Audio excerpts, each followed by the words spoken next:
नमस्ते। मैं प्रदीप धलेट। आज हम 7वीं कक्षा में लगे रहीम के 5 दोहे का भावार्थ सहित वर्णन करेंगे। रहीम जी के हर दोहे में जीवन जीने का राज छुपा हुआ है।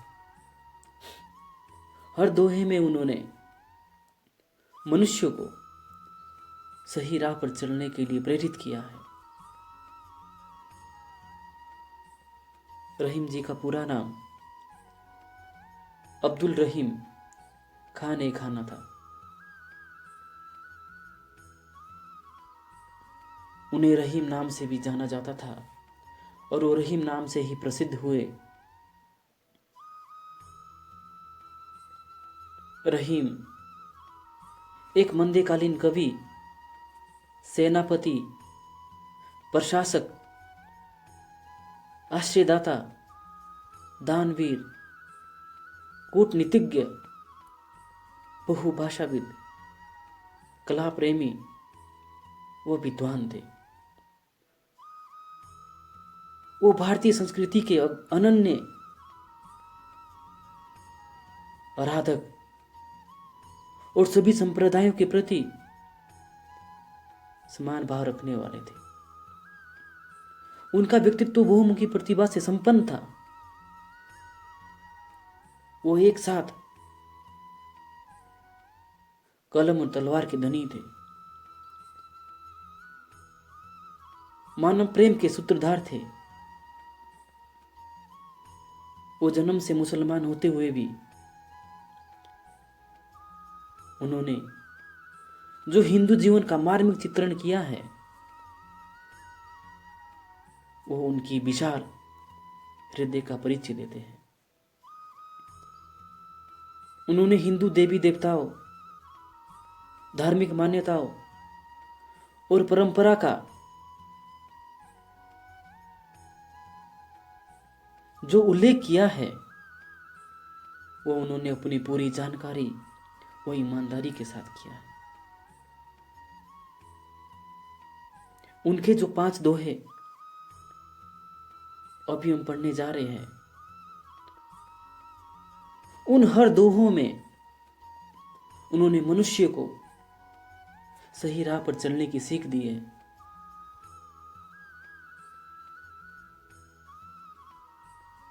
वो जीवन को सुंदर बनाने के लिए मानव को प्रेरित करते हैं। उनका पहला दोहा इस प्रकार से है। कही रहीम संपत्ति सगे, बनत बहुत बहुरीत, विपत्ति कसोटी जे कसे ते ही साचे मीत।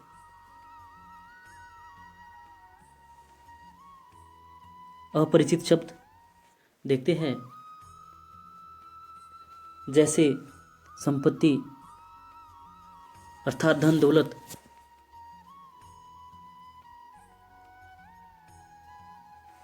रीत रिवाज, विपत्ति कठिन समय, कसौटी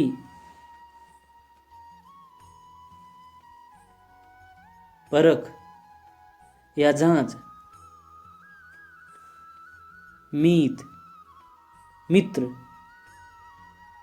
साँचे सच्चे, तेई वही, बहु बहुत। भावार्थ इस प्रकार से है। रहीम जी कहते हैं कि जिसके पास धन दौलत होती है, जिसके पास पैसा होता है, उसके साथ लोग उस धन के लालच में पास आते हैं और अनेक रीत से अर्थात अनेक रिवाज से अनेक तरीके से उसका मित्र बनने की कोशिश करते हैं। रहीमदास जी कहते हैं, कहे रहीम संपत्ति सगे, कि जिसके पास संपत्ति होती है, जिसके पास पैसा होता है, जिसके पास धन दौलत होती है, उसके बहुत सारे दोस्त या मित्र बनते हैं। क्यों बनते हैं? क्योंकि जो ये मित्र बनते हैं ये उस धन दौलत के लालच में बनते हैं। उनको पता है कि इसके पास पैसा है, जब हमें कभी जरूरत पड़ेगी तो हम इससे इन पैसों को मांग लेंगे। तो इस लालच में उनके दोस्त बनते हैं, उनके मित्र बनते हैं, अनेक रीति से, अनेक तरीके से बनते हैं, बहुत सारे तरीके अपनाते हैं।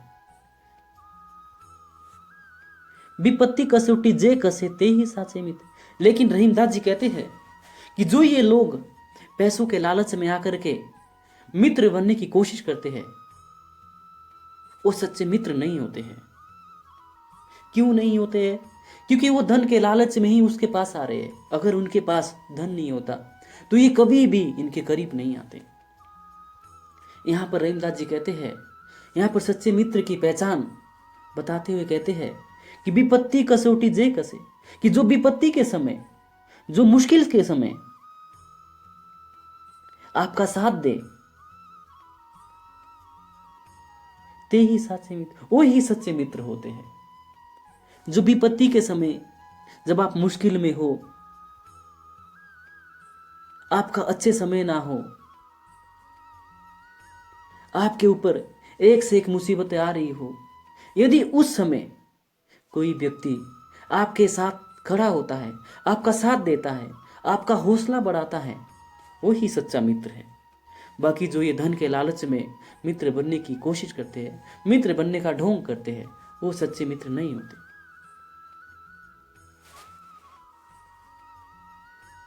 आगे रहीमदास जी कहते हैं, जाल परे जल जात वही तजी मिनन को मोह, रहीमन मछरी नीर को तो न छाड़ती छो। यहां पर इस दोहे में रहीमदास जी ने सच्चे प्रेम के बारे में बताया है कि सच्चा प्रेम क्या होता है और सच्चे प्रेम के कारण मनुष्य की क्या हालत हो जाती है, उसके बारे में इन्होंने स्पष्ट किया है।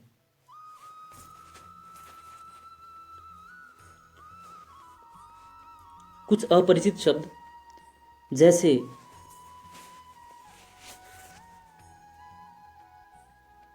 जात, जाल तो आप जानते ही हो। जाल होता है धागे से बना हुआ, जिसमें पानी नहीं टिकता है,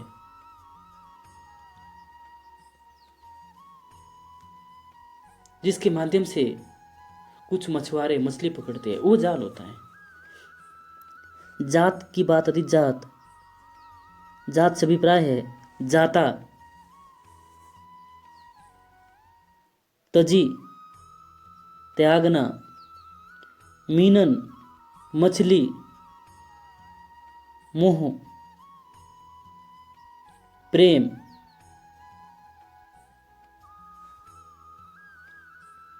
नीर पानी, तो तब भी, छोहू साथ।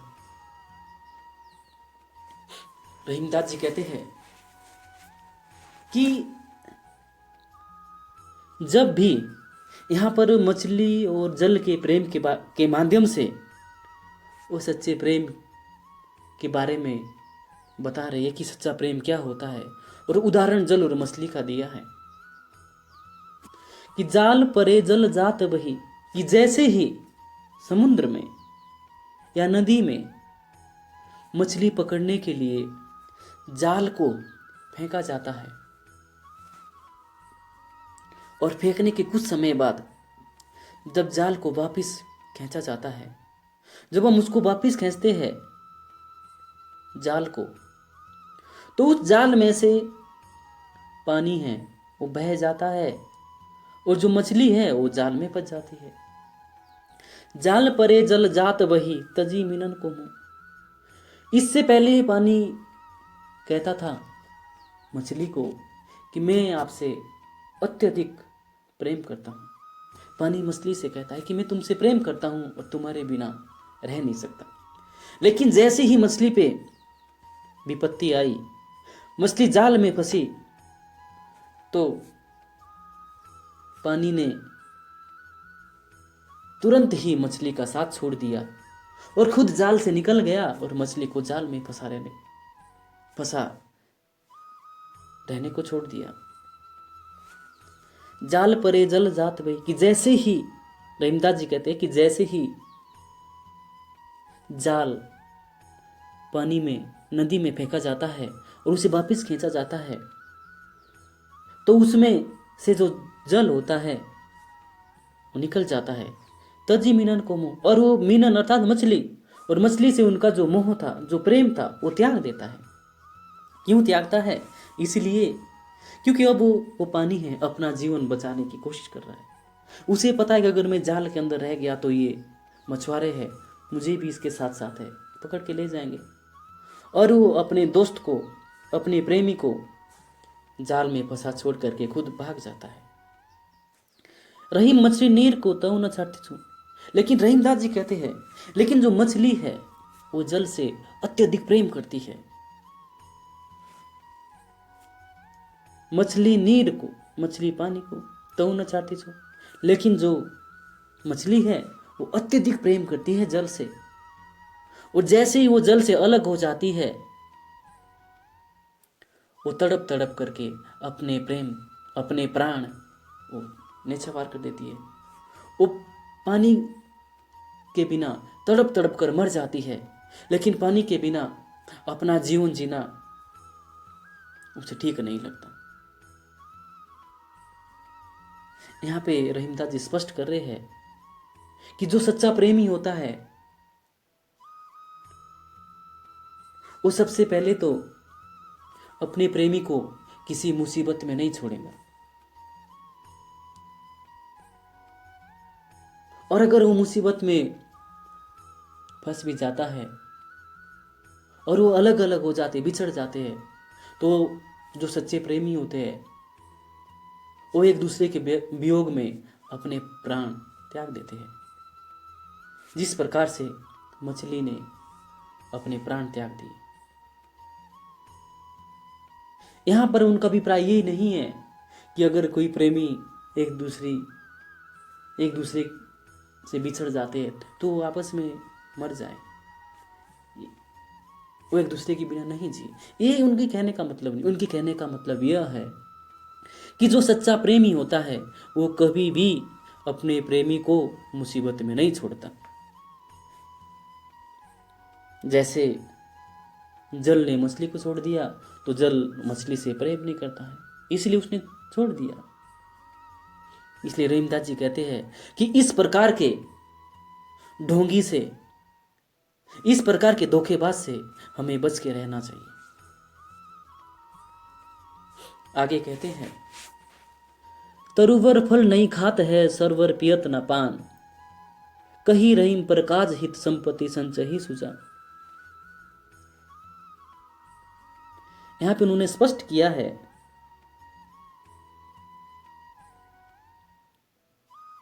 कि जो असली धनी व्यक्ति होगा या जो वास्तव में धनी होगा,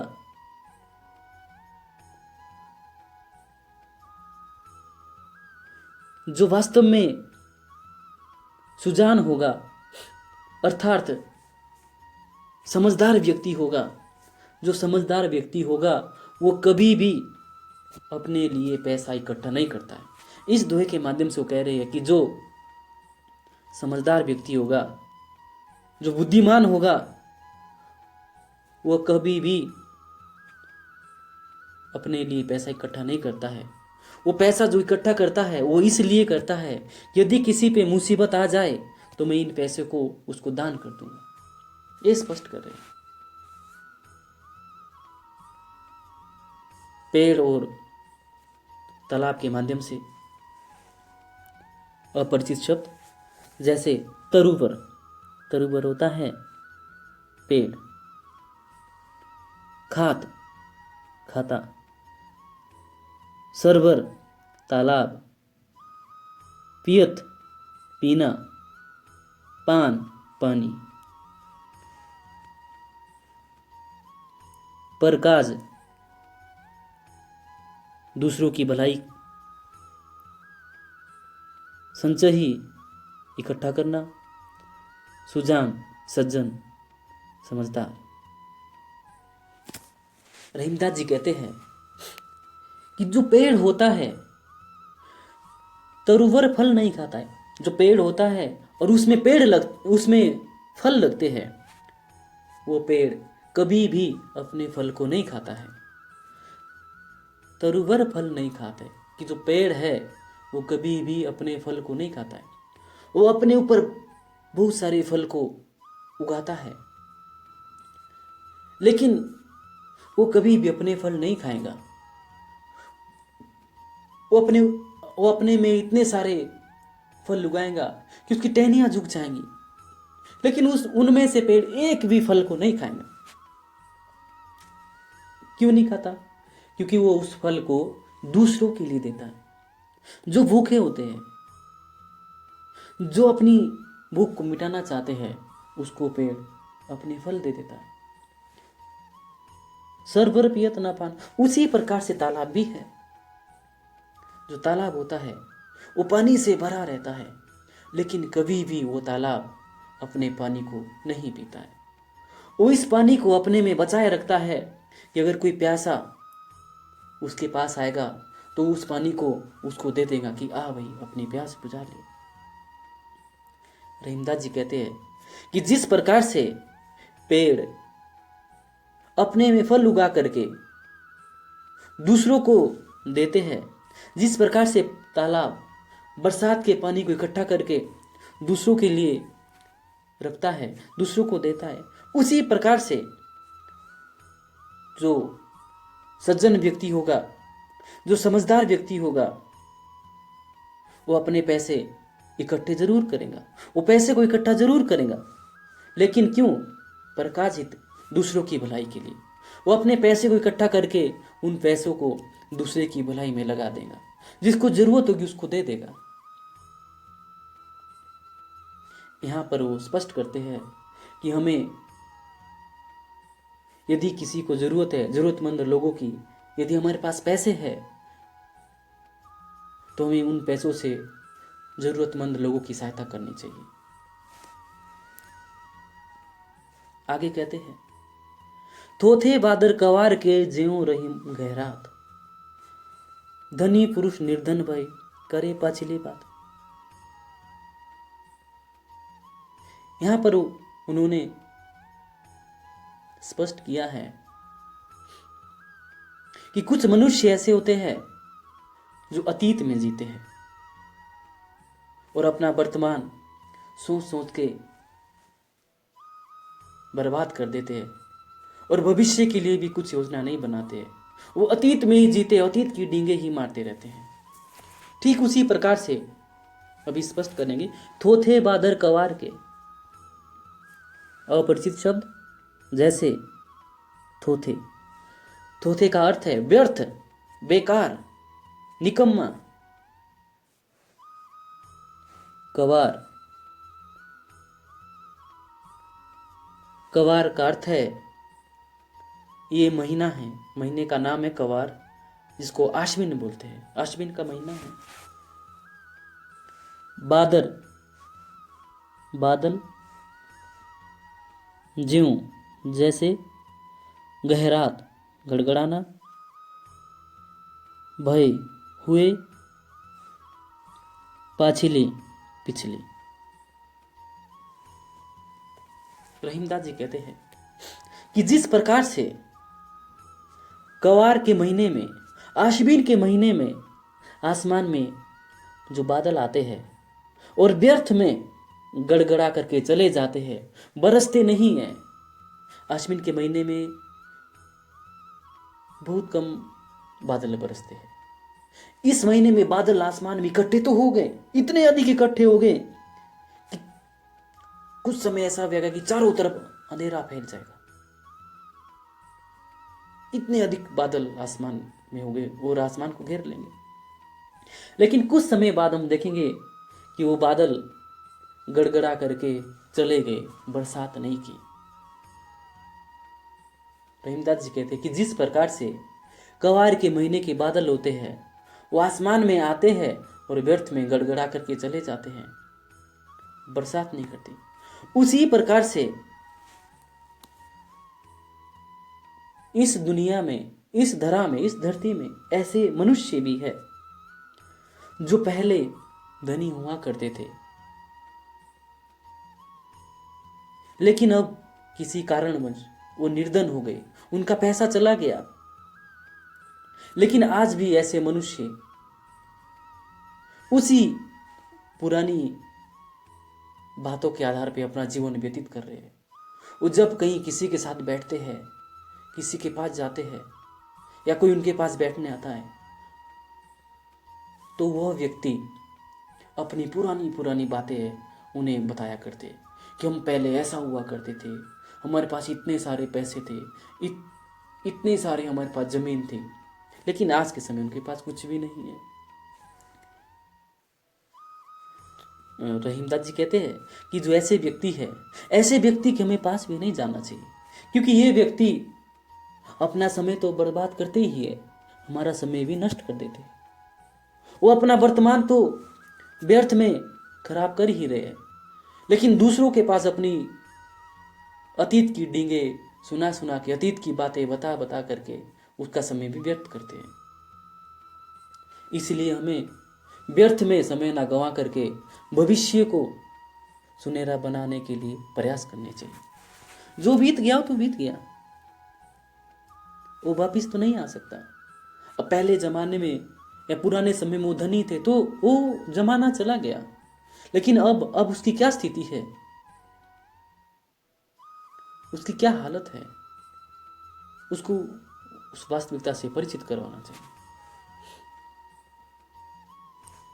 आगे रहीमदास जी कहते हैं, धरती की सी रीत है शीत गाम और मह, जैसी परे सो सही रहे त्यों रहीम योद है। रहीमदास जी कहते हैं, अपरिचित शब्द देखते पहले, रीत रिवाज, शीत सर्दी, घाम धूप, मह वर्षा, देह शरीर। रहीमदास जी कहते हैं कि हमें अपने शरीर को धरती की तरह बना देना चाहिए। हमें धरती से कुछ सीख लेनी चाहिए, उससे सीखना चाहिए।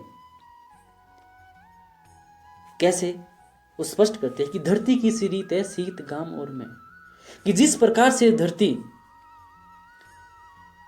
सर्दी में, धूप में, बरसात में अपने आप को एक जैसा रखती है, ना तो सर्दी में ज़्यादा परेशान होती है। आपने धरती को कभी सर्दी में सिकुड़ते हुए नहीं देखा होगा, ठंड से कांपते हुए नहीं देखा होगा, और घाम में, धूप में कभी धरती को परेशान होते हुए नहीं देखा होगा, छाता पकड़ते हुए नहीं देखा होगा। और मैं बरसात में भी धरती एक सी ही रहती है, कि जिस प्रकार से धरती सर्दी में, धूप में, बरसात में एक सी रहती है, इन तीनों को एक समान अपनाती है, उसी प्रकार से हमें भी अपनी देह अर्थात शरीर को बना लेना चाहिए।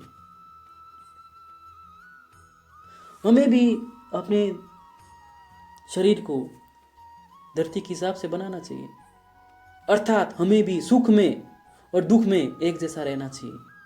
ना तो सुख में ज़्यादा खुश होना चाहिए, ना दुख में ज़्यादा परेशान होना चाहिए। हमें सुख और